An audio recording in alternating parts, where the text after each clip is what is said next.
Assalamualaikum warahmatullahi wabarakatuh. Halo semuanya, welcome back to my YouTube channel.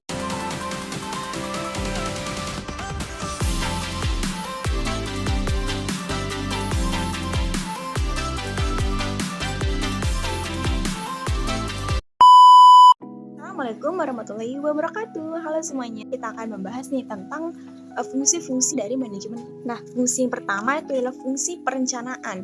Jadi fungsi perencanaan adalah sebagai pedoman pelaksanaan dan pengendalian, menentukan strategi pelaksanaan kegiatan, menentukan tujuan atau kerangka tindakan untuk mencapai tujuan tertentu. Nah, dalam perencanaan yang perlu diperhatikan adalah menetapkan tentang apa yang harus dikerjakan, kapan waktu pengerjaan, dan bagaimana melakukannya, membatasi sasaran, dan menetapkan pelaksanaan kerja untuk mencapai efektivitas maksimum melalui proses penentuan target, mengembangkan alternatif-alternatif rencana, mempersiapkan dan mengkomunikasikan rencana-rencana dan keputusan. Nah, langkah-langkah dalam perencanaan menurut Asmendri pada tahun 2012 ini terdiri dari 5 langkah. Yang pertama itu adalah menentukan dan merumuskan tujuan yang hendak dicapai. Kemudian yang kedua itu adalah meneliti masalah atau pekerjaan yang akan dilakukan. Selanjutnya itu adalah mengumpulkan data atau informasi-informasi yang diperlukan. Kemudian selanjutnya itu adalah menentukan tahap-tahap atau rangkaian tindakan. Dan terakhir adalah merumuskan bagaimana masalah-masalah itu akan dipecahkan dan bagaimana pekerjaan itu akan diselesaikan. Kemudian ada juga syarat-syarat perencanaan nih. Ini juga menurut Asmendri pada tahun 2012, yang mana syarat-syarat perencanaan ini terdiri dari 7. Yang pertama itu adalah perencanaan harus didasarkan pada tujuan yang jelas. Kemudian ada bersifat sederhana, realistis, dan praktis. Dan selanjutnya itu adalah terinci, mudah dipedomani dan dijalankan. Selanjutnya itu adalah memiliki fleksibilitas sehingga mudah disesuaikan dengan kebutuhan serta kondisi dan situasi sewaktu-waktu. Selanjutnya itu adalah terdapat perimbangan antara bermacam-macam bidang yang akan digarap dalam perencanaan itu menurut urgensinya masing-masing. Kemudian diusahakan adanya penghematan biaya, tenaga, waktu, serta kemungkinan penggunaan sumber-sumber daya dan dana yang tersedia dalam sewaktu-waktu.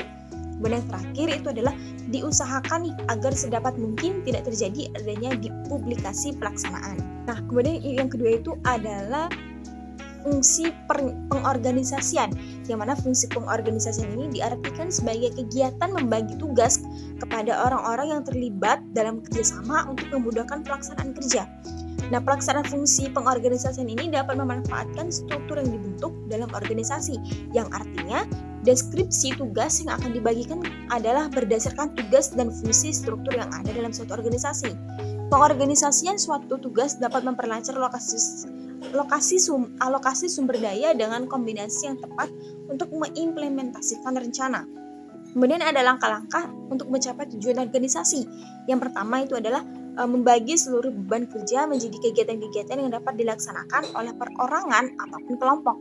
Kemudian yang kedua adalah menggabungkan pekerjaan para anggota dengan cara yang rasional dan efisien. Kemudian selanjutnya ada menetapkan mekanisme untuk mengkoordinasikan pekerjaan dalam satu kesatuan yang harmonis. Dan terakhir adalah melakukan monitoring dan mengambil langkah-langkah penyesuaian untuk mempertahankan serta meningkatkan efektivitas. Kemudian ada proses organizing menurut Sarwoto pada tahun 1978. Ini yang pertama adalah perumusan tujuan.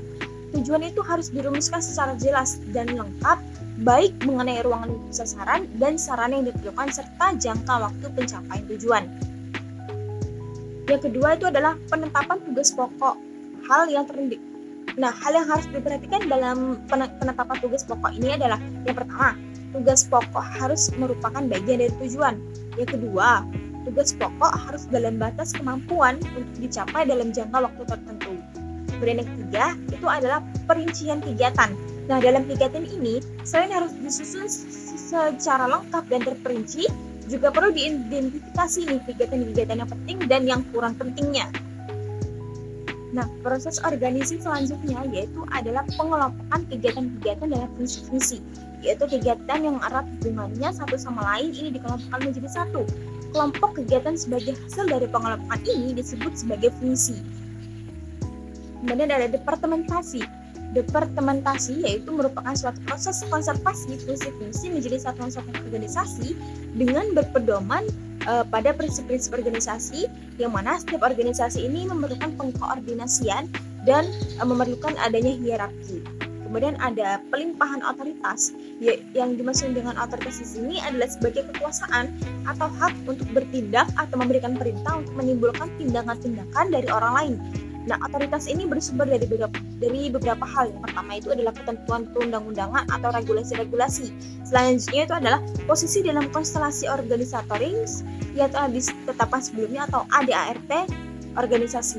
Kemudian ada pelimpahan otoritas dan perintah atasan. Proses organisasi selanjutnya itu adalah staffing. Staffing di sini merupakan penempatan orang pada satuan-satuan organisasi yang telah tercipta dalam proses departementasi. Nah, prinsip utama staffing adalah prinsip menempatkan orang yang tepat pada tempatnya dan prinsip menempatkan orang pada jabatan atau pekerjaannya. Kemudian proses organisasi selanjutnya itu adalah facilitating, yaitu merupakan proses terakhir dalam penyusunan organisasi. Fasilitas yang harus diberikan dapat berupa material ataupun keuangan. Prinsipnya adalah bahwa pemberian peralatan yang disediakan itu harus cukup dan sesuai dengan tugas dan fungsi yang harus dilaksanakan serta tujuan yang dicapai organisasi. Nah, jika hal ini sudah selesai, maka organisasi sudah ready for action untuk mencapai tujuan. Kemudian fungsi yang selanjutnya itu adalah fungsi penggerakan. Penting atau actuating adalah hubungan antara aspek-aspek individual yang ditimbulkan oleh adanya hubungan terhadap bawahan untuk dapat mengerti dan memahami pembagian pekerjaan yang efektif dan efisien. Terry mendefinisikan actuating adalah tindakan untuk mengusahakan agar semua anggota kelompok suka berusaha untuk mencapai sasaran agar sesuai dengan perencanaan, manajerial, dan usaha-usaha organisasi. Actuating adalah bagian yang sangat penting di dalam proses manajemen. Berbeda dengan ketiga fungsi lain yaitu planning, organizing, dan controlling, actuating ini dianggap sebagai intisari manajemen karena secara khusus ini berhubungan dengan orang-orang. Nah, Terry juga menyatakan bahwa sukses dalam manajemen sebagian itu dipengaruhi oleh beberapa hal. Yang pertama, itu adalah mendapatkan orang-orang yang cakap, kemudian mengatakan kepada mereka apa yang hendak dicapai dan bagaimana cara mengerjakan apa yang kita inginkan. Dan terakhir, selanjutnya itu adalah memberikan otoritas kepada mereka. Dan yang terakhir adalah menginspirasi mereka dengan kepercayaan untuk mencapai sasaran. Nah, fungsi yang terakhir ini adalah fungsi pengawasan. Fungsi pengawasan di sini adalah proses penentuan apa yang harus dicapai. Nah, berkaitan dengan standar apa yang sedang dihasilkan, penilaian pelaksanaan atau performansi, serta bila mana perlu diambil tindakan korektif. Kemudian, tujuan pengawasan ini menurut konsep sistem adalah membantu mempertahankan hasil dan output yang sesuai dengan syarat-syarat sistem. Artinya, dengan melakukan kerja pengawasan ini diharapkan dapat mencapai kualitas produk organisasi berdasarkan perencanaan yang telah ditetapkan, sehingga konsumen atau stakeholders ini menjadi puas. Nah, agar kegiatan pengawasan ini berjalan efektif dapat dilakukan melalui 3 tahapan, yaitu pertama adalah tahapan penetapan alat pengukur atau menurut standar, kemudian kedua adalah tahapan mengadakan penilaian atau evaluasi, dan mengadakan tindakan perbaikan. Yagian pada tahun 1986 ini berpendapat bahwa sasaran pengawasan adalah untuk menjamin hal-hal berikut. Yang pertama adalah kebijakan dan strategi yang telah ditetapkan terselenggara sesuai dengan jiwa dan semangat kebijaksanaan dan strategi yang dimaksud.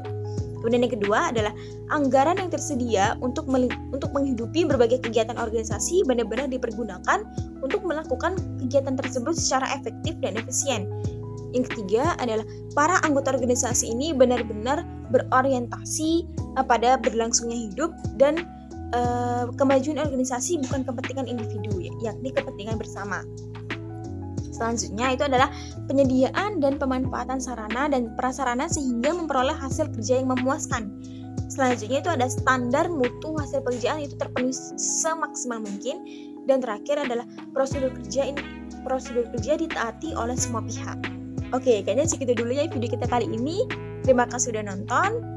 Stay tune terus video-video aku selanjutnya dan jangan lupa tonton video aku sebelum-sebelumnya Dan tungguin terus ya video aku untuk video aku selanjutnya. Terima kasih. Wassalamualaikum warahmatullahi wabarakatuh. Bye bye.